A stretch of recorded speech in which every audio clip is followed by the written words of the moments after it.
great. Let me get the recording started. Good to hear it.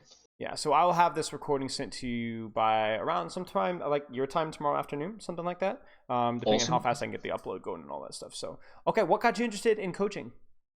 Well, just kind of slow improvement, I guess. Yeah. Just hovering around high diamond masters for a long time. Kind of like a lot of like I know I need to look at my VODs. I look at them and I'm just like, I don't know what I'm looking for, or like, Yeah. what do I need to do better? It's kind of like I'll be like, oh, this was a mistake, but then how do I turn that into like actionable advice that I can actually apply? That kind of thing. It's hard to like separate the noise, like the individual instances of the mistakes, from like an overarching theme. You know what I'm saying? Like you can actually remember a game, actually do something. I mean, I remember even like as a coach, when I started to try and coach myself, heck, I still had that problem.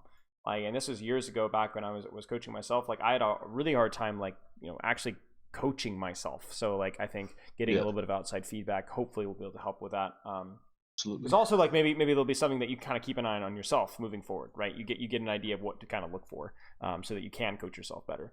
Okay, so how long have you been playing the game? I'm looking at your forms. Like, you hit Masters, Overwatch 1, off tank, Masters 3 peak and support. Currently hovering between high diamond and low master. So how long have you been involved in the game? I've been playing since the first beta, but actually taking the game seriously for much less time than that. It's kind of been off and on, but. Yeah, I've played relatively consistently since the game came out, I'd say. So what kind of pivoted for you towards taking it more seriously? Well, there was a point I joined a Discord server way back when of doing pugs, and one of my close friends I used to play with just kind of went crazy and hit top 500 playing Lucio, and I was like, wow, maybe I probably want to be better at the game as well, so... I started taking it a bit more seriously then, joined a few teams, and then I put all my time into playing hundreds and hundreds of hours of Zarya. Okay, and when was this? And this was, oh my god, what was it, like 4 years ago? Okay, makes sense. And then I kind of went to university, stopped playing as much, and then I'd say it's probably been about a year since about the start of Overwatch 2 that I've kind of been taking it more seriously again. Okay, makes sense. And then now you've obviously done a little bit of a pivot there from the Zarya to now flex support stuff. So what prompted that pivot? Well, they killed my role. They got rid of off tank. Yeah, kind of. It's definitely a little bit strange. Yeah, for sure. And how are you enjoying your stay as it is in the superior role? I was really, really enjoying Bab. I've started to get a little bit bored of him, sort of pivoting towards playing Zen more, but no, I've been really enjoying it. Okay, cool. It's good. Cool.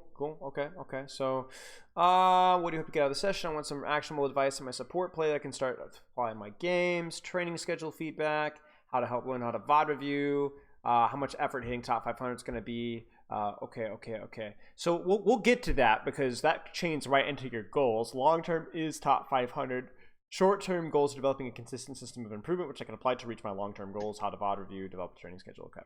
So here's the thing. The thing with top 500 is there's certain aspects of learning and improvement that, I'm going to try and put this as nicely as I can, come naturally. Okay? For some people. For me, I am at a point in my life where most things, especially physical things, I can get good at pretty quickly. The reason why that is because I have a large background in learning, improvement, practicing skills myself, and also have a big physical like activity background, like a lot of sports and stuff like that. Okay, so I have an advantage. If you just took some random Joe and tried to make them good at fill in the blank sport or that, they would be probably worse than me. It'd take them a lot more time and a lot more effort. Okay.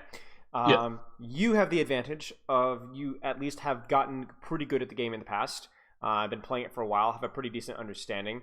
And assuming there's not too many bad habits that you have ingrained, you kind of have a wee bit of a head start. Okay, so without taking into factor, mentality, availability, motivation, how much you enjoy ranked, because these are all really important factors. If everything lines up and the stars align, top 500 is 3 hours a day for several months away.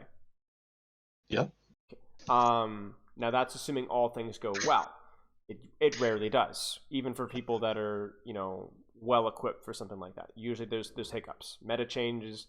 A hero becomes meta that you don't enjoy. You have work comes up, school comes up, relationship stuff comes up. you have some health issues that come up. Happens. I've had basically 2 of those things happen And in the past 2 everybody months. does. Everybody does. And I've you're not got a fractured elbow, which isn't helping with the. Yeah, exactly. Like Exactly. the game. So everybody's got setbacks. So what the difference between you and everybody else is how are you going to respond to those setbacks? How are you going to respond to the downtime? Making that downtime productive is like the real IRL challenge, I guess, and having the patience to not be demotivated along the way. However, in terms of like raw training schedule time, I don't think 3 hours is out of the question to get top 500. It may not be optimal. Optimal would be closer to 4. Okay. But it can work. So that's kind of like where you will need to be. Now, to get to your first step, you said you're like high diamond, low masters right now? I'm currently Masters 5. I work my way up to Masters 3, and then I go on a massive win streak back to Diamond and repeat, basically. Okay. So let's aim for Masters 1. What is your training time right now on average? I play a lot. How much of that time is productive is not as much. But I'd say, like, the goal is, for my schedule, is kind of to play between 5 and 10, like, very focused games a day. And I kind of do that, but then I spend a lot of time just off-rolling with friends and stuff, which is not helpful. I could easily put 4 hours in a day, just at the moment. I have so much free time right now. So. I would say, instead of 5 to 10, I would aim for 8 to 12. Okay. Bump that, because that's going to be, that's going to be closer to 3 or 4 hours. And that's going to be as focused as you possibly can. Now, what we can talk about is like your training hygiene, like making those hours good. How do you do that? Like, you can go in with the right mentality, but also like, how are your habits? So that's going to be, let's type this up. Good warm up. We'll address all these points individually in a second. But good warm up, short breaks, proper mentality, specific goals, good, strong hero pool, good physical health, sleep, diet, plus mentality. Okay, all these make sense, yes? Yep. And by mentality, I mean not specific terms of the proper mentality. I mean like outside the game. How are you doing? You know what I'm saying? Like, how is your day? How's your family? You know, whatever else. Okay, so good warm up. What are you doing for warm up right now? I usually play. Have you seen IOStux's DPO thing? Yeah, I play that for 10 minutes, and then I hop into try hard FFA for like another 10, or if I'm feeling it, then I'll quit it early. But it's about 15-20 minutes, half and half, bots and works for FFA. Me. Works for me. That's totally fine. Okay, moving on from there. Short breaks. Do you take breaks during your training time as it is? If I get tilted. That's your problem. That's your problem. It's not a bad. Okay. It's not bad to take breaks when you're tilted. I recommend it, but you're not preventing. You see what I'm saying? So what I would do is I would take a short 30-second, 60-second break between every single cue. Cue up, stand up, walk around, get some water, relax, look at your notepad or wherever you have your goal or goals written down. Remind yourself, go back in every single game. And then at a halfway point, let's say 5, 6, 7 games in, take a longer break, 5 to 10 minutes, and then rinse and repeat.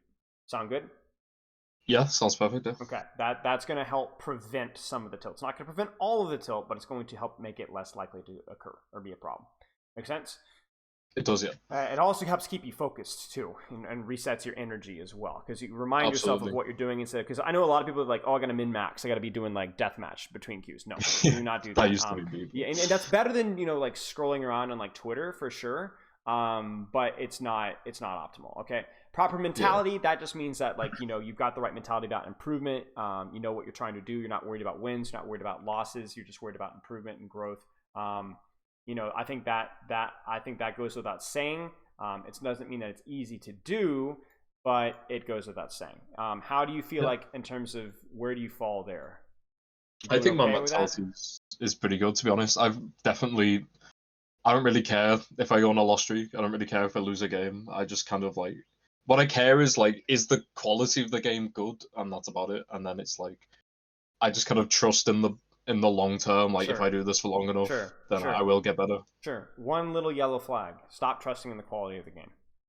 Okay. Make it be good and useful regardless of how the quality of the game is. Okay. That's a good point. You are the only thing that you can control. Let's put it this way: if they throw you into a lobby that's a complete curb stomp either one direction, and by the way, that's going to happen a lot. Not because the matchmaking is bad, but the 5v5 means it's just so much more tenuous. You see, Absolutely. I don't think enough people understand why things feel so much more tenuous in Overwatch 2. Like there's so much more stomps either direction. It's because when you make things 5v5, there having one person's bad day or one person's good day has so much more of an impact. So over the course of 1,000 games, the win-losses aren't going to be impacted, but there are going to be a lot more volatile games in either direction. And if you're not aware of that, then you're going to contribute to the problem because you're going to be one of those volatile people tilted over the curb stomp of the previous game, and you're going to make the next game a curb stomp because you're right? And there's the irony right there. So I think, let's put it this way. If there was 1,000 versus 1,000, we're talking about like a massive multi-online role-playing game, PvP Overwatch 2 fight, okay? Yeah. Assuming that everything was the same and there wasn't like some massive compositional gap or massive terrain gap, things would feel fairly close. At least it'd be hard to like notice, at least early on. One person's bad game wouldn't really notice. But if it's a 1v1, you could sleep on the wrong side of the bed and you're cooked. It's one shot and you're cooked. And then you expand that to 5v5. I mean, 5v5 is a significant reduction from 6v6. A significant reduction. And it's also a significant reduction in the tank role, which was kind of the more vanilla, slow pace control role. So you're going to notice more stops in either. So you talk about the quality of the game. You have to understand that it doesn't matter if the matchmaking was perfect. The quality of 5v5 is going to be more tenuous. And I like 5v5. But it's the only downside to 5v5 is that games 100%. Are just going to feel more volatile, and there's nothing that you can do about it. And it is funny because I've literally been arguing with people in Discords over this when people are like, the matchmaker it's like the matchmaker sucks. I'm like, the reason the games feel crazy is because all it takes is one person to have like something going on, and then it's gonna be one-sided, and it's like you just kind of gotta be stoic about that. I think. Yeah, 100%. And the impact is gonna be more in 6v6. That's just how it is. Absolutely. So for you, it's just like going into every game and going like, okay, I know it might be going either way, and I'm not gonna sit here and pretend that it's more fun to have competitive games, of course, but also go into it with the mindset like I'm just going to enjoy playing the role and performing at my best regardless of what happens. Because it doesn't matter if you lose every single fight. You can still hit some shots. You can still pop off. You can still be thinking about my positioning and my off angling. And you know what? Beating up on people is occasionally fun too, in a guilty pleasure sort of way. So you're going to be benefiting from it just as much as that you're getting victimized by it as well. So go into it as good of a mindset as you possibly can and just let it go. Yep. Next point here. Specific goals. We're here to go over that. No big surprises there. I like having specific goals because having different things to work on and practice it keeps things fresh. But when you're actually in game, it's a really specific goal. You kind of catch me? And you just shift what you're working on depending on what you feel like. You know what I'm saying? Whether that's your positioning, this game, and then, we're playing versus snipers, so I'm going to work on my timing to make sure that I'm getting in at the right time with my flank nades, right? You know what I'm saying? Like, that's the kind of stuff that we're looking at here. And then strong hero pool. For you, 2 to 3 heroes. Meta shifting. So I dropped Anna. It's just Bab Zen now. That's all I'm totally playing. Fine, totally fine. If that changes in the future, that's totally fine. Hero pools can shift. Your pools can shift. It doesn't matter as long as you're not shifting them on the daily. If they're shifting them on the monthly, every 4 weeks, depending on the meta, depending on who new hero is released. If you snort too much cocaine, become a life weaver main, I'm fine with that. Just stick with it. Okay. Good physical health. I think that goes without saying. You are a representation of who you are as a person. Healthier people tend to perform better. Doesn't mean that you have to be Arnold Schwarzenegger or even more so somebody like me who's a freak of nature to perform well. But good enough is good enough. A little bit better is a little bit better. We take everyone that we can get. Do you have any questions about any of this? I don't think so. Okay, so I'm putting a lot of emphasis on this, not only because it's important, but obviously you wanted to talk about what's going to take to get top 500. Yeah, I've been working on my physical health a lot. I've been losing a lot of weight because I was quite overweight, and I've spent in the past 3 months I've lost about 30 pounds. You're crazy. That's crazy. I've been going crazy with it. Well done. What is that in stone? Fractured elbow at the moment. What is that in stone? That is I'll literally just Google it. 32 lubs in stone. Well, you're from the UK, no? 2.28. Well, we do things in kilograms normally, but See, I always thought the stone was a stupid thing, so I'm glad that you know in kilos. Okay. Yeah. in That's like, kilos, what's that, like, in it's like kilos, 12 that's kilos, 13 14 kilos. and a half. 14 and a half. Okay. See, I was close. Yeah. I was close. I'm not a complete moron. Alrighty. But yeah, you just need to look at this list and be like, all right, which of these is either standing out to me right now, or do I feel like it's going to have the biggest impact in my play? I mean, optimally, you would like to improve all of this over time, but in the short term, like what's the short term checklist? Like, which of those, one or two of those, needs to be done right now? You know what I'm saying? And then just over time, you'll be able to adjust, because you might not be able to quote unquote fix or improve all 6 of those right now. Right? Yeah. For example, warm up. It's totally fine. Do it exactly what you're doing right now. Maybe for you, it's the specific goals and the short breaks. And then maybe and then over time, maybe we take a look at your sleep schedule and that kind of, but like for right now, like what's the most impactful stuff? I don't know. You experiment it. Find out what really works for you, Don't let me Specific goals is the thing screaming out at me right now. Right, exactly. Sure. Which is part of why I booked the session, so. Okay. Look, working on a consistent sleep schedule, that's good. Learning how to VOD review. We'll talk a little bit about that. If we don't get time, I'm going to send you a video, which will answer that question for you, along with a video on how to have the best replay viewer settings. I don't know if you've seen that. I haven't. That sounds really useful. It's 2 minutes long, and it's the greatest video in all of YouTube. But yeah, the second one is a pretty long video, but it talks about how there's 2 different types of reviews. One of them is just finding things to work on. The other one is checking up on how you're doing at the things that you're working on. And yeah, that will help. We'll talk a little bit of that later if we have the time. Do you have any questions so far? Nope. Okay. What do you feel is holding you back from improving? And you say, when I watch back my VODs, I find it hard to isolate specific things I should focus on improving. I also flip-flop between roles and hero pools constantly. That's not true anymore. This was I've stuck to the hero pool for 2 months now, which is nice. Yeah, look at you. Okay. Growth and progress. You see, if we had this coaching session a month ago, that checklist for you in terms of priority would have been a little bit differently. It might have been the strong hero pool first, right? So you're already growing before I was even here. Just the goat, I guess. Okay. Do you have any questions for me before we get into gameplay? Because I got nothing else really from the forum. No, I don't think so. Okay, let's take a look here.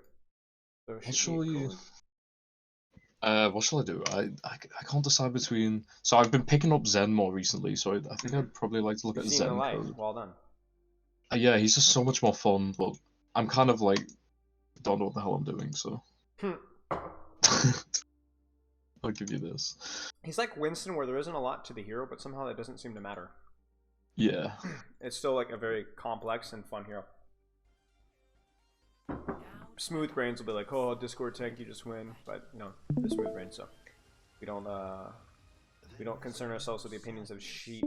You are not. I'm Genji, the guy with the. Oh, you are this person. I don't know. I've got the cringiest name ever. That's okay. I have my alt account. I'm fixing to leak this on stream. Is AHK. I used to play MMOs back when I was like, an irresponsible 20-year-old, and I got accused of macroing my rotation because it was too fast. So AHK auto hotkeys and macro. So. Oh, that's kind of a.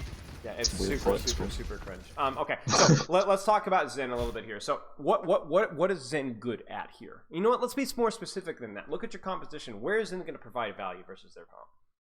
Let me have a think. So he's big on the offensive pressure. That's his thing. That's his deal. Okay. Who am I best at applying offensive pressure to on their team? The Diva is going to suffer with Discord Orb a lot. I think in the tank matchup. It's tricky, isn't it? There's not any one thing that's particularly stands out here.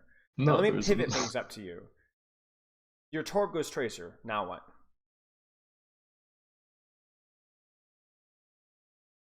Where do you contribute in that offensive pressure if you have a Tracer on your side? Are you implying that if I give her Orb and the defensive pressure on the Tracer in their backline is like huge pressure? Is that... Sure. Now, why is that good for you? What, can you not also Orb a Torbjorn? What's the difference between Torbjorn and Tracer? Um, will Tracer benefit a lot more from the orb because she's Why? taking 1v1s maybe? Right. But why else? Think about what's the difference. What about the HP Uh, pool? well, Torb has a much higher HP pool, which I usually think is good for orb just because the healing's so slow that a lot of the time if you But put it on also, someone, it's a very low amount of healing. So you have to think about it true. effective healing per second as well, as a Yeah, percentage of their overall health. yeah, that's true. You kind of If see they've what I'm got low saying? heals, then So people with low HP are going to benefit the more other because thing you have to the small consider, amount of healing will be more effective. Yeah. yes, the other thing you have to consider is the level of aggression. Like how isolated is that target? For example, your Ramattra can count on Ana healing, okay? And your Torbjorn can also count on Ana healing. But if you've got a Tracer on a flank, and Ana can heal a Tracer on a flank, but it's not as easy, right? Yeah, And that's true. especially true depending on if you're playing like a Baptiste and a Moira and a Lucio and so on.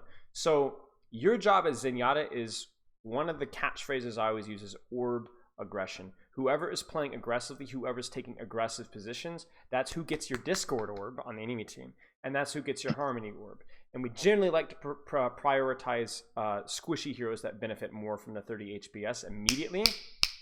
Yeah. Especially because you get more ult charge from healing DPS and supports than you do tanks. It used to be there were strategies where you would orb your tank when you needed to farm trance really fast, but that's no longer the case anymore. That's really interesting because my current thought process is literally just orb tank, forget about it. Right, and that's why people aren't. That's why people have this misconception with Zenyatta, right? And that's also why they're stuck diamond. There's a lot more to this hero than tech. You have to be very reactive and responsive, and at the same time be min-maxing your uptime on your actual damage output. Oh, and also you do a lot of tank damage, but if you hit a discorded body shot and a Genji that forces deflect and dash, that's 10 times more valuable than triple the damage on a tank. You catch me? Yeah, absolutely. So raw damage and spamming AFK on a tank is not good either. Okay, so for you here, we talked about the range of the hero with your positioning, okay? Because we haven't even talked about positioning, did we? Right? So where should you be right now? Welcome to King of the Hill positioning. It's hard, right? I need to be as aggressive as I can be while still playing cover. Is kind of how I like to think about it. What does aggressive mean? It gives me the most opportunities to deal damage. But what is but so is that here or here or because the most this is good, right? No, so like what is aggressive? Be specific with it. Oh, it's difficult. How close you are? How much of a sightline you have? Yeah, so it's like I want to be able to keep important things in my vision, but not be unsafe about it. Sure. So I want to be able to see probably my tank and their tank. Okay. You want good sightlines if you can, but you don't need to be close most of the time. What if they run Widowmaker? Oh, if they're on Widowmaker, I need to not peek her, I guess. Right. Usually you're the sniper, essentially, right? Mid-range sniper. But there's obviously exceptions. So, for example, I don't love your positioning right now. Why? Look at the comp. Let me think. I can't really shoot anyone other than the D.Va right now. Correct. And also how easy, if this D.Va gets impatient or this Genji gets impatient, you're cooked. Yeah. Okay? There's nowhere, you're in dash distance. That's a red flag. Yeah. If I was playing from this further back, then maybe like the top, like the the little doorway on the top right, like here. Yeah, you have, but your sightlines are terrible. They could try and force BAP off the high ground. Maybe your sightlines are terrible. Yeah, that's true. Actually. Welcome to King of the Hill positioning. Okay. I hate this match. So when we talk about one of the things that you have to understand is you have to learn dynamic positioning. Dynamic positioning is a response to what the enemy does. You set yourself up in a position to where you can react to what's on your screen and then react appropriately. Right now, your best rollout might be to roll out this window, react to what you see. Oh, Widowmaker's up top, therefore I'm going to drop here and take a sight line here. Yes? Avoid the Widowmaker, create the longest sight line that you can. I roll out on top, I see Moira, Reaper, Winston, Genji. Okay, they're all like super short range dive comp. Do I even drop at all? Maybe not. You see? Yeah. I roll out here and I go, oh, these guys are here. They're all hiding here. Watch this. You ready for this? They're all on the right side of my screen. Hoppity hop, hoppity hop. Here's your sight line. Play your cover here. Here's your positioning. That is a much better position. If Actually. you took this off angle when they were on Widowmaker, you would be trolling the lobby. If you That's took true, this yeah. off angle here and this Ashe coach gun to this off angle right here and you rotated here, you'd be trolling the lobby. Yeah. Dynamic positioning is hard. You have to look at what the enemy team is doing and react appropriately. Right now, you're not reacting, you're autopiloting. Yeah, 100%. So it's limiting not only your damage, but it's also significantly increasing the amount of chances that you die. You almost got hit by dynamite because you grouped up with the team. We want you on an off angle if we can, if that off angle has cover, and LOS if your other support. You see how easy it is to hide from your damage right now? And how close you have to get to do anything? Very scary. I appreciate. My only worry is if when I take if I was to take an angle like much further to the right, and then my whole team rotated onto point, and I don't just get like stuck. Yes. Oh, yeah. So that would be bad. Yes. Yes. Right, I mean, okay. theoretically, like let's put it this way. So if you rotated here, this would have been bad given the enemy team's position. Okay? Yeah. So like let's say your team decides to find on main and you are here. Okay. It's also not the end of the world if you're isolated here. Because the difference between this position and the difference between this position is there is an actual amount of distance between yourself and the enemy team. So if they decide to focus you down, you have time to react and rotate away. Yeah, that's true. If this Genji goes after you here, you'll have time to rotate away, bait him out further and further. I can just duel him in the room, to be honest. You can duel him in the room, bite him out to the mini, waste his time, make him use his dash just to close the distance on you. If a Genji has to use his dash to close the distance on you, you can kill him off. Now, there are exceptions to that rule. If that Tracer takes the flank here, and you hear her, and you're still staying here, that's not dynamic positioning. Where should you go if the Tracer starts to flank here? Up through here. Where should I go? I personally would just turn around and try and fight her, but I don't know if that's the right answer. Well, it's the wrong answer because how close can the Tracer get to you? Oh, she can get literally in one clip. Point blank without even using a blink. Yeah. That's the problem. Oh, yeah. I'm not scared of a Tracer. I'm scared of a Tracer up close with full blinks. If I'm here and that Tracer uses like double or triple blink to get to me, I have the advantage in the duel. Yeah. If she uses zero blinks because I let her sneak up on me or I didn't move away from my close sight line, then she has the advantage over me. Yeah. You see what I'm saying? You're a sniper. I do, yeah. Utilize it. Now, the really tricky thing is when they roll out on Widowmaker and Tracer. Then you got to find the balance. You got to see what I'm saying? Yeah. Okay. This was a little crazy. Well, it's a little crazy because what is your team doing at this point in time? I don't know. That's a good question. You see, you're leading the charge. If your Ramantra is pushing out here, I promise you this works. Promise you. Yeah. But it's not. Your team is LOSing the window, and you're like, hey, now's a good time to push. No. Oh, no. See? It's that simple. Now you would be good to go. But ironically, you're the one who sets up your Ramantra to do this. You tank. Watch it. Ramantra's like, let's go.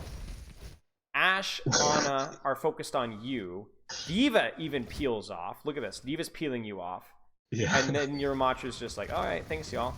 But, you know, Tank life zone. hack, let your tank. Yeah. Usually that's going to go better. Usually. It's the instincts from years as a Zarya one true. I like the proactivity, but I want it to be more of a proactivity, ironically, around a reactivity to what your tank or your DPS do. They're better for that. And certainly doing so at least in a longer sight line. Like if you were to do something like peek out first, but you're peeking out from distance, then at least that makes sense with the hero that you were playing.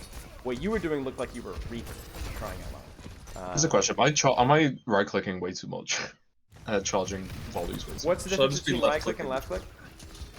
So left-click's much higher DPS, but right-click I can charge it in cover, and it's more of like a surprise sort of burst.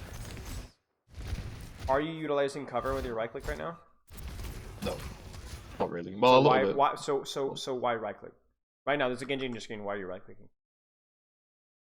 That's true. You see what I'm saying? It's that simple. Yeah. It's really that simple. The only minor advantage is that there is more of a one-shot potential because they just get annihilated, right? But that is such a minutia. Like, it is basically not even worth putting attention into. If there's something on your screen, you should be hitting left-click. It's that simple.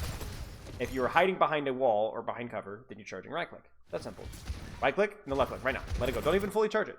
Just shoot it. Right? Don't do it. Don't do it. There's a Genji on your screen. You see what I'm saying? Yeah. So like right there, well, there's like no one. That's a fine right click. This is a fine right click. Yeah, yeah, that's fine. If there's someone there, then left click. I got it. I would have greeted my trance a little longer there, by the way. I know he was purple, but with the new purple, it doesn't last quite as long. So if we go back and look at this right here, the purple is actually expired now. Or maybe you could have even body blocked. I don't know. Not the end of the world, though. I appreciate that you're actually using it to reposition. Most Zens make the opposite mistake, so... yeah. I get that harmony in that Torb because he's doing something. And because the annoying thing... Most aggressive, yeah. Right. And the annoying thing for me, though, is that you were so conservative with your trance, but you ended here and just kind of stay here instead of quickly getting out to distance, right? This is right here, or even this right here. Your best angle, right? You don't care if you're isolated if you're this far away. Almost. Yeah. Never. That's why Zens hate Sombras, because Sombras cheat that game. You know what I'm saying? It sounds like, you know, it's impossible to prevent her from getting close to it. That's interesting. Yeah. That's not something I really consider, is that if I'm isolated, it's fine as long as there's distance, so I can react, kind of thing. One of the best things that you can do is isolate yourself a lot of the time, as long as your support can see you. Because what it does is it splits the enemy's attention, and it prevents, for example, if a Winston jumps you, you can get pocketed. If an Ana gets jumped by a Winston, you can pocket her. If you guys both get jumped, you're screwed. Yeah. The only thing that you'd benefit from is like a friendly nade, right? But more often than not, the Ana's gonna have to worry about keeping herself alive and keeping you alive, and the Winston's getting double damage, right? Disaster. Where should you be positioning? Dynamically position. React to what you see on your screen. Where should you go? Do I see? You said everything that you need to know is on your screen right now. Where should you be? Yeah. Where you're at right now isn't terrible. I want to be very clear. You have a little bit of distance. You have a good cover. You have a sight line. We're okay. We'll work it. It could be better. Where should you be? Could I take like a wide angle, like on the far right, so that I'm go with this guy. Off angle pressure. Or go even with do. Yeah, that's what I meant. Like right here. Yeah, you're not gonna get punished for this. I promise you. Yeah. No problem. Because even if the Genji comes to me, he either has to use dash or the whole team's going to be in the way. And when would you peak this year? When would you peak this year? I'd peak it after someone takes contact, so you would the whole sit team here, aren't staring at me. You'd listen. You see your Ramatra, you see your Torbjorn dropping. Now we peak. Now peak, yeah. And you are good to go. With the right click ready. You are good to go.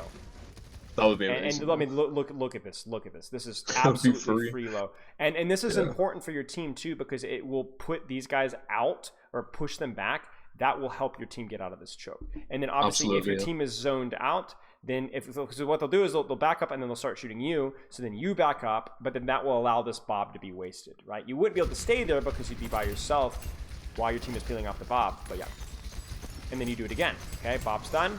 Rotate right. Now, what if they were here, all the way over here? Maybe you go main. Maybe you'd consider looking for something co-side. I'm not sure. I mean, I'm not gonna lie to you. Koth is hard with Zenyatta. Any static support, it's hard.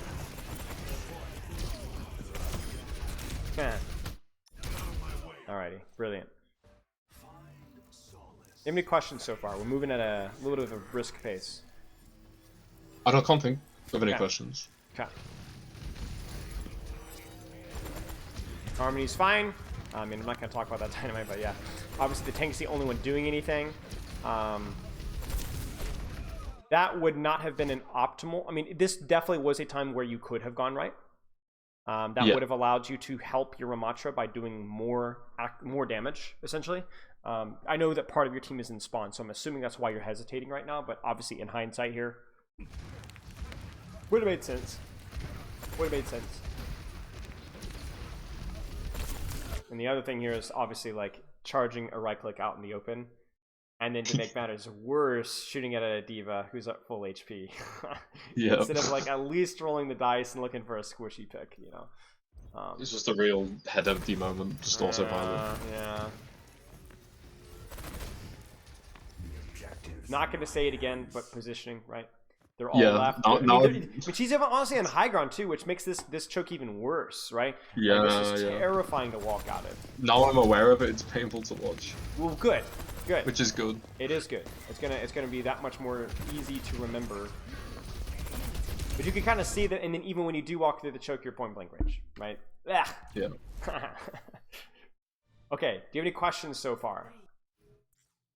I'm trying to think. Give me a minute. Sure. Take your time. So, like, this concept of, like, not just going main, taking an off angle, kind of learning to recognize when I'll be able to do that safely is a big thing I need to work on. Yes. It's just about trying to taking that concept from, like, I'm looking at that on that map to, like, looking at another VOD myself later and being able to recognize that is. And that's huge. And the thing that you're going to have to understand is that you're not going to be able to 1-for-1. You're gonna have a lot of questions. So go answer those questions. Go try it out and see. And if it doesn't work, try to find out if it was the problem was the decision you made or the way that you did it or when you did it. Did you peek that angle at the wrong time? Did you take an angle away from their sniper but then ended up forgetting that they had tracer? You know, was there a better cover or angle that you could have had? Did you just miss every single shot? And that's the only problem with the position that you took. You know, did you lose sight lines to your support, or did you forget to grab the health pack? You know what I'm saying? So orb aggression, Harmony Discord, prefer squishies with the Harmony Discord. It's whatever. Cover is everything. Your right click versus left click. The only other thing that we haven't talked about as much is trance. Now I've talked about trance before in some of my previous coaching sessions. What is your current understanding of trance? Look at the enemy comp. What's trance for? I tend to just use trance whenever I think I'm gonna die, or if I think someone else is gonna die, and the fight hasn't already been. Works for me. Works for me. Well, I think a lot of the time I just forget I have it and hold on to it forever. But when I'm not doing that. Sure. For a lot of Zens overthink it, right? Use it for Blade, use it for Nano, use it for Bob, use it to save your own life. I don't care. I'll very, very occasionally I'll be like, oh, they have a shatter coming up. Let me not get shattered and then transit. Right. There are obviously ults that it does counter, but it's like there's so many times where that's not even consistent enough that it's just better to just use it when you see an opportunity. It's better to just use it to not die than to die and then you don't have it anyway because you're dead. You know right, exactly. What do you think about your positioning right here, dynamically? This sightline right here, you tell me. Trying to think, where else could I be? Not really a lot of other places, right? It's just, I think, I can't say a huge outstanding problem with it. I agree. There's not really a lot of other positions that you could take. If you rotate it all the way in the flank here, it's too much of a dice roll that they're not in a Widowmaker, Tracer, Sombra. It's just scary. Like quite often a hit scan will just roll out onto bridge anyway. Right. So you also aren't going to be consistently in orb range of the fight up top here, which is another big issue. And then if you rotated to the other off angle, I wouldn't be against this for this crossfire right here. So that's something to kind of keep in mind. Just make sure that you're not forgetting that this would be quite nice, actually. Right? Yeah. That creates a little bit more distance, a little bit more of a crossfire, and you can orb your Reaper. So something to keep in mind. This is okay. Sometimes it's not that complicated. It seems like I just default. I just go main every time. Right. You've created some distance. You have done a good job playing cover, which give credit where credit is due. It's looked good. Nice. Should have gone for the kill. I should have, yeah. Just don't press W. Be very careful about pressing W with this hero. Case in point. Because, yeah. Right. The aggression with Zenyatta, and this is why I was like harping on you with the aggression earlier. Aggression with Zenyatta is pressing W sometimes in certain circumstances, but oftentimes the aggression is more about like the periphery. What you're doing, moving, taking a deeper angle, not necessarily pressing W. You kind of see it. It's not pushing on the side. It's not about getting closer, it's about opening an angle. Right. Like kind of what you're doing right now. There's really no reason for you to be here. When you could be the exact same sightline and being like here. Or here, that's true. Right? Make that Rhine charge all the way. Do not be within gash distance right here. Because if I'm coaching this Reinhardt right now, what I'm coaching to do is as soon as I see my team ready to push, I am going to pin you. Yeah. I'm going to pin right past the Zarya. I'm going to pin you, force you out, force you to drop, or kill you. Okay? Yeah. And I don't like that. I don't like you having to run for your life and or dying. That's on you. Now, he's too indecisive, so he doesn't get it done. Now, this character Are you scared of getting close to her? No. Not particularly, right? Obviously, go. Dynamite, Coach Gun complicates things a little bit, but this is a character where you can press W. Yeah, I saw her there on my left. I was like, ooh. Right? Widowmaker, another one. Hanzo to a lesser extent as well. Obviously, Zenyatta, Ana to an extent as well. It's too close. And respectfully, you also need to know when your goose is cooked. Okay, so I look at this here. Stop it! Don't. Where's the real threat right now? Probably behind me. Or even above you. Yeah. You're not gonna save your Zarya. You're not gonna kill the Rein. He's cooked. Killed again. Yeah, that's true. Yeah. Keep yourself alive. Because you could. This fight is winnable, but not through killing the Reinhardt. The Reinhardt is just a damage sponge here. Everybody and their mother was shooting him while his team was killing your team. And he's nanoed as well, so it's even more useful. Well, that's the thing. It's like shooting tank is you're pretty good at it, but not when he's nanoed unless he's low. Find something else if you can. This is going to be a real problem. Dynamically position. Dynamically position. You see them stuffing choke right now. Where do you go? Right now. Well, I know they have Shasta. I think they have Shasta, so I shouldn't be standing right in the... Doesn't matter if they have Shadow or not. Dynamically positioned. Do you have a sightline? Do you have range? I'm just spamming through choke. I'm just gonna be shooting shield if I'm stood here. Is this playing to your hero's strengths? If I go all the way far right, it'll take like 15 seconds to walk over there, right? Yeah, but you'll get there. You'll win the fight. Like you're not gonna do anything here. Is the point? Yeah. I think the reason I was playing here was I knew in my head I was like I'm gonna transition. Yeah. I hear you, but don't play to counter with an ultimate. Play to counter by actually contributing neutral value. Yeah, be proactive. There's some exceptions to that rule, of course, but I really do think here, I would rather have you on the flank where you're actually contributing because you're like, oh, 15 seconds, wouldn't it? Mate, you'd already be there. Yeah, absolutely. You know? The reason that you can't get out of the choke is because you're standing here. Because your hero is garbage in these situations. Whereas if you were here, you'd have, you would win the fight off of this 3v1 and have the world's best sightline here. No? Yeah, definitely. You know? I just didn't even know my team were. So this is what I'm saying. Like, you can look at this fight and come to the wrong conclusion, but you gotta at least think about it. You know what I'm saying? You gotta at least think about it. And now look what's happened. Look what happened to your team. Your team gave up. Yeah. Look at your DPS. And so this fight is, We're just in a horrible position. It's going to take 1, 2, 3, 4 ultimates already used, and they've used 1, maybe now 2. Yeah. And you're still going to lose. So a lot of the time I'm looking at the game like, oh, we can't break this choke, like, but it's my responsibility. It's your responsibility. Now, I'm going to be honest with you. If you hit a Tracer Sombra, a lot more difficult. Right? Yeah. A lot more difficult. You'd have to be a lot smarter. I would still probably advocate for it, but you need to be your health back. So you need some help if you can. But the reason you can't break out of this choke is you. It's you. It's you. You're not playing to your sightlines. You're not playing to your hero strengths.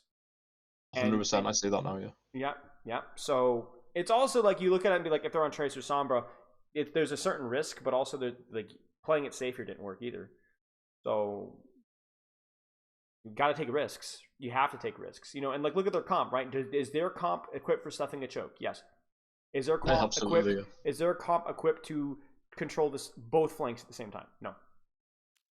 Comps that are equipped to dive you when you take off angles, Ball, Tracer, Sombra comps, are not going to be stuffing this choke. So you don't have to worry about it, right? Yeah. Make them pick their poison. But right now, you're playing against your strengths versus a composition that is better at doing the thing that you're trying to do to them. And thankfully, they just completely feed. I do not even understand how we just won that. I don't understand either. I am not too certain, to be honest with you. Give me 1 second. I'm gonna let the next session know that we're running a little behind.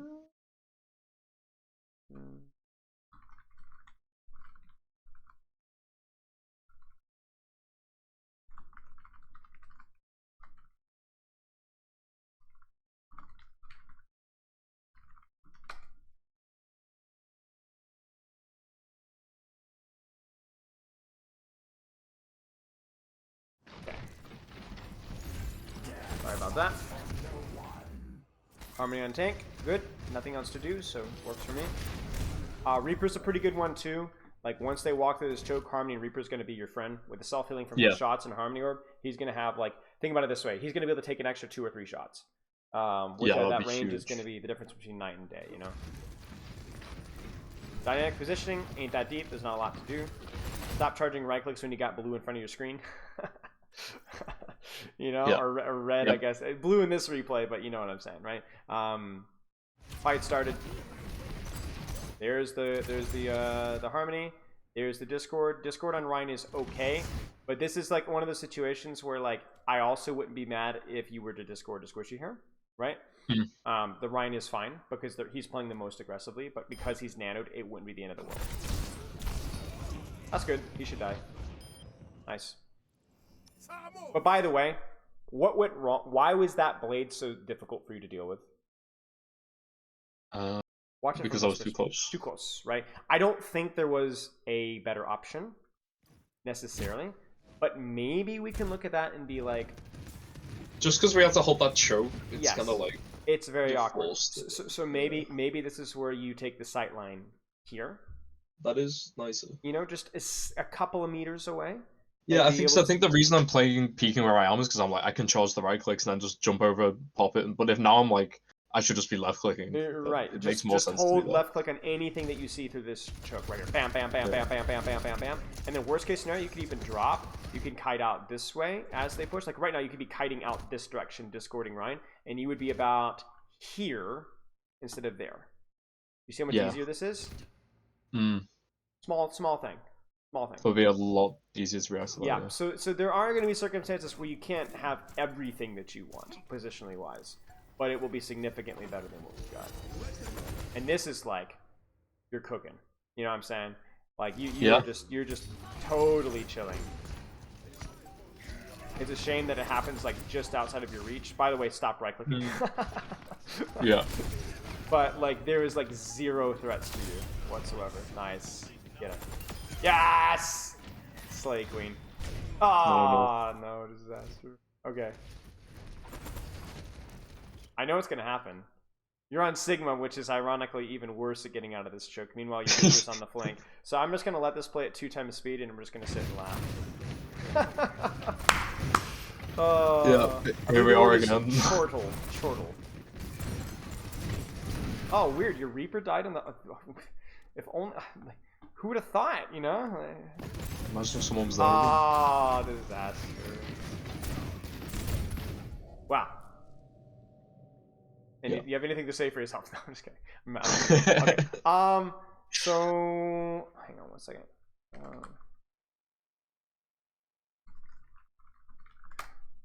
What are you seeing? What am I seeing? What do you see? I don't understand the question. Okay, let me rephrase it.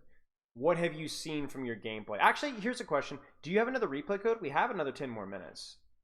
It would be amazing if you could have a quick peek at some BAP, maybe. Let's do that. Let's do that. I know it'll be a big changeover to Ribbon Hero, but wait, let me grab you a code. My brain. Alright, you're good. You're good.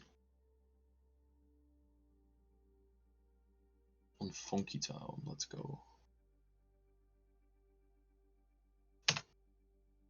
Alright. BAP is a hero I played a lot more, so Okay. I'm a lot more comfortable on the hero. Doesn't mean I'm strictly better at him.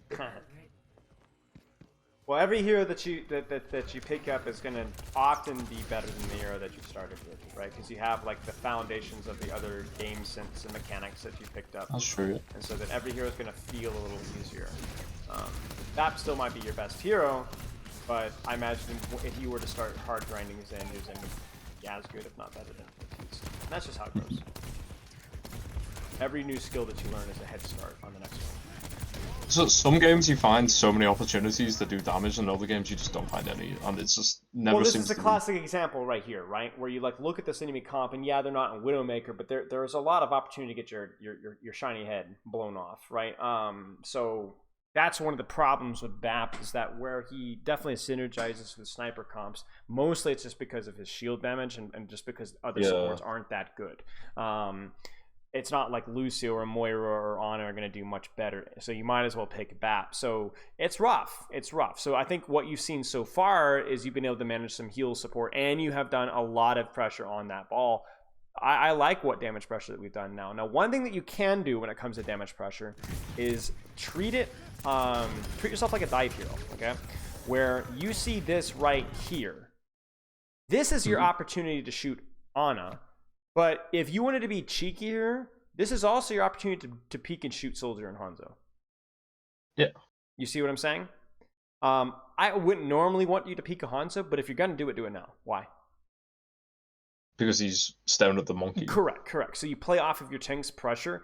That's kind of your peak timings to do offensive pressure for free, if that makes any sense. Yeah, that definitely makes sense, yeah. Ana's still going to be the better target here, but I think it's like understanding that. And you're doing it, right? Like understanding that is helpful, right? You get a little bit of soldier pressure, and hey, look at that. Forced away. Forced him off of high ground, right? Hanzo as well. That's good. That's very valuable for your team. I love to see that. And I also think that was especially intelligent because you look at that and you're like, nice shift. And you look at that and you're like, okay, my Ana's kind of got my Winston. I'm going to get my pressure elsewhere, right? Dumping more healing into your Winston, who is basically full, would have been a massive waste of your time. I'm waiting for the other shoe to drop because so far your BAP has looked very good. The shifts have been good. The positioning has been mostly good. The timing of your peaks, the damage and heal priority has been good. So I'm just waiting for you to just like throw your lamp off the map or something. Like, what's going on here? I think I just forget to window, maybe. I'm looking at this right now and I'm like, please use the window. I would be doing it right now. Yeah, same. If guarantee I was... the cap. Yeah, guarantee the cap. I don't know why I didn't. And yeah, this I need to be like behind that cover. This is here or here. Yeah. Yeah. I mean, I assume you're gonna window now, but it might be too late. Like, it's not trance. It's not gonna turn the fight that quickly usually, you know. Yeah. Because like now you guys are already in. It's a mess, right? You've used both of your cooldowns. Your positioning still isn't tight. Like, why was I shooting the mines instead of the McCree? That's a great question. I'm not too sure. And this is still losable. Okay, we're good. Oh, we got it. But yeah, use the ult. Don't wait. Make sure you're disciplined with your cover usage. Anytime you have a hero with like Zen, it's easy to work in your cover usage with Zen because you get your head blown off if you don't, and also you don't move around a whole lot, right? Even with a dynamic positioning thing.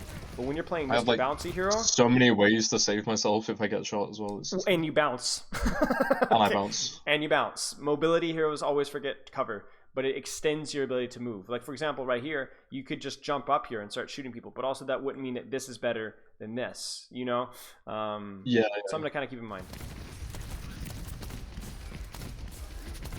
Definitely be weaving there. Definitely be weaving. I know it's hard at that range, but remember your crosshair doesn't need to flick to here. I get it if you don't want to flick and shoot squishies and then shoot your tank. It's too hard, okay? Shoot the diva at least. I'm at least building ult charge. You know what I'm saying? At least you're putting out some pressure. At least you're building ult charge. That's the one thing with Baptiste is that sometimes you end up shooting tanks more when you're doing your weave. Because the crosshair flicking is just too much, right? Even for good Baptiste, you see that a lot. So this cover usage is also like giving me a hernia. Like this rotation has to be so much more disciplined. Like right here, mate, like turn around, look at the floor, you know, do a little jiggle. Like you have to. I understand why you're dropping into the open here, but the way that you do it is just like so nonchalant. Like, oh, you know, I'm good, right? Like, oh my days. Okay.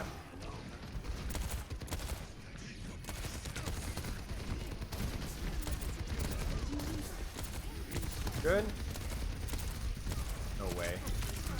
You aren't real. I mean, that's a total disaster for them. Why am I peeking that? Oh my god. I don't know. But see, these are the kind of things that you can pick out without my help, so I'm not going to sit here and cry over it, you know? Oh, that sucks. Good try. I was so upset. Good try.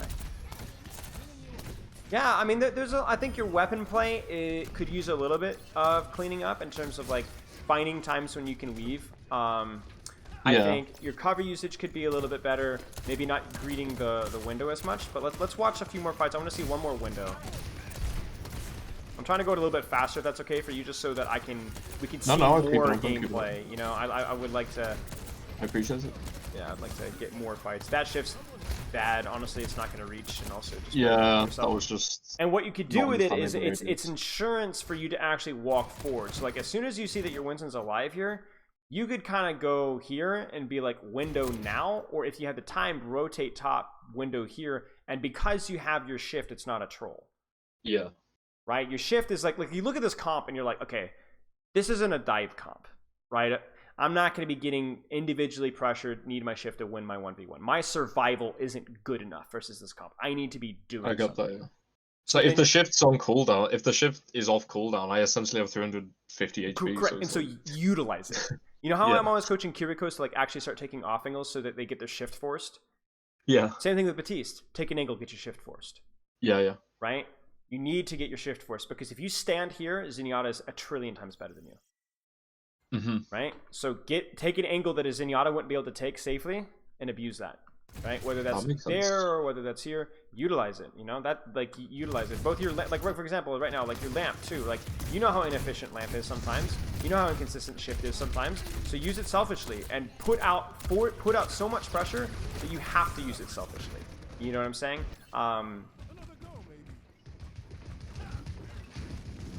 Because if you just let it sit on cooldown, then that's pressure opportunities you're missing. Like right now, why not solo flank window right now on your right side? You know? That is... I don't know. Now, when would you do that? Remember the Zenyatta question on Busan? When the tank takes out. Right.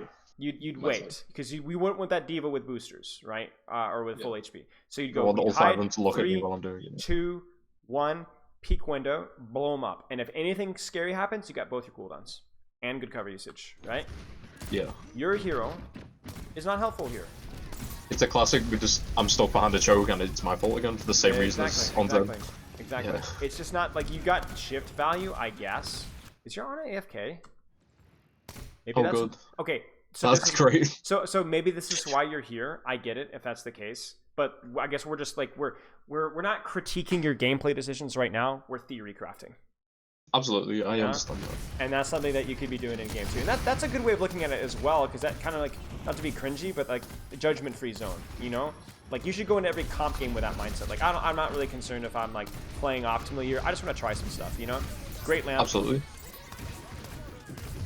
I mean, there's nothing you can do here. There's nothing. It's in the meat I really want to see. I mean, there's not even a good opportunity to window here, right? Exactly. Yeah. Okay, so she's back. All right, now I want to see it right now. Take an aggro angle, take an aggro position. That's unfortunate, and brute force it. You know, like right now, you're crazy for doing this, but I love it. You got your shift. She's half HP. Hit her in the mouth, right? Yep. She's gonna get the mech. Oh, unlucky. But that's exactly what you can do as Baptiste. The other supports can't do. Same thing here. I know you're worried about D.Va, but you're not that worried about D.Va. I would not be dropping here. Control this angle. Help this guy out. Take this angle. Especially now that the D.Va's turned around. Take it again. I mean, okay. There you go. But see, your shift got forced through your own goofs. Yeah. Not because you actually did anything with it, right? We hate to see that. The number of times I've headbutted them propeller platforms is too many. Also, use your window right now. You're copying in. They've used Visor. As quickly as you can, use that window. Oh. Use it now. Right now. There it is. Get value. There it is. Go. Don't wait. You know, it's like one of those ults that's like simultaneously like it's hard and easy to use. It's never going to be like a perfect window. So just take what you can get. Keep them on the back foot. Keep them on the snowball. Okay, let's stop there. Okay, what are you seeing with your Zen? We talked a lot about dynamic positioning, right? Do you feel like you have an okay grasp of what that is?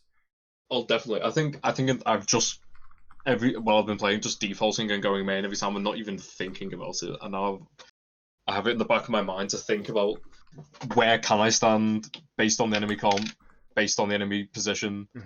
Like, especially in them situations where I'm stuck behind chokes, it's yes, blindingly obvious in them situations.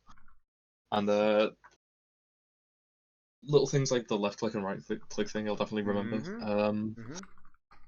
Right click. Yeah, I've just got to really dive into that dynamic positioning thing and think about that when I'm watching my VODs back. It's fun. It's what makes this hero work in Overwatch 2. Yeah. Because if you pick the ML7 memory positions and you roll out in the same position every single time, not all you're too predictable, you're too static, and you will die. That's by far the most important thing that a lot of supports are missing in Overwatch 2, besides that and like tunneling tank focus, is they died so much because they were not dynamically positioning. They were not going, oh, Tracer's on the flank there, I'm going to rotate to the opposite side, right? You have to be more flexible. The rules of Zen are range and cover, almost always, right? But there are dozens of positions on every map that provide those exact same qualities. So which one do you pick? I don't know. Depends. And that's the skill that you need to build. It needs to be like an art, almost. Baptiste, use the window. And then leverage your shift lamp by taking angles, positions to support your team that that other supports couldn't do. That's a nice thing to think is, if I was Zen here, would I just get more value? If so, I should probably be in a more aggressive position where I can utilize the shift. That's not always the case. Sometimes it's just a bad place for a BAP to be, and there's not a lot of things that you can do there. But ultimately, you do want to be trying to leverage your increased survivability by playing in more aggressive angles, and that's how Baptiste gets his value. And not even necessarily if we're thinking pure offensive value, just being able to more aggressively support your tank because you can, and they can't punish you for being there. That's what Baptiste provides more than some of the other supports do. You have any questions? Quick question is, how often should I look at my VODs? Once or twice a week. Especially when you're starting, once or twice a week. Keep it short. Just pick one game. What's the whole game? I would start with doing checkups with these points. Whatever you were practicing at that time, see how you're doing. Are you doing any better? Even if it's just a tiny bit better, that's huge. Because you need to be reminding yourself what you're working on. Just even if it's just a little bit better, that's huge. So okay, I'm doing okay with the window stuff. Could be leveraging my position more. Okay, the dynamic positioning, I'm throwing half these fights, but I am trying to. So I'm keep up the good work. But my right click, left click thing is still looking ugly right now. Obviously, you're only going to be wanting to be practicing one thing at a time per game or per day or however you want to break that down. You could mix it up however you'd like. So don't be too hard on yourself. Just know what you're practicing at that game at that time and see how you're doing. And then do that once or twice a week, just little checkups. And then, as time goes on and as you make progress, you might add new goals. And that's where you need to do more of an investigative review where you try to find out what you're working on. And that's hard. The video that I linked to you there will help you with that. You also have a free replay code review as well. So if you want to send